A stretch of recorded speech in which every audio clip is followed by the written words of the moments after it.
হযরতে আদম আলাইহিস সালাম থেকে নিয়ে হযরতে ইব্রাহিম আলাইহিস সালাম পর্যন্ত প্রায় ৩,৫০০ বছর। কয় হাজার বছর? ৩,৫০০ বছর আইয়ামে বীজের পূজা, অর্থাৎ 14 রাত যেটাকে বলা হয়, অর্থাৎ চাঁদের 13, 14 এবং 15, এই 3টা রোজা তাদের উম্মতের উপরে কি ছিল? ফরজ ছিল। হযরতে আদম থেকে হযরতে ইব্রাহিম আলাইহিস সালাম পর্যন্ত।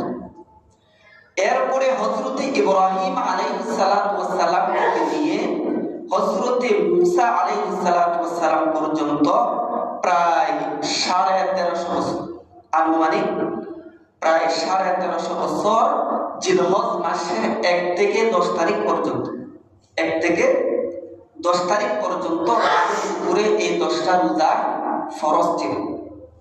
কিরকম কোন মুফাসসিরিনে কেরাম লিখেছেন যে জিলহজ মাসের শুধু 1 তারিখ, তবে অধিকাংশ উলামায়ে কেরাম বিশেষ করে তাফসীরে কাবীর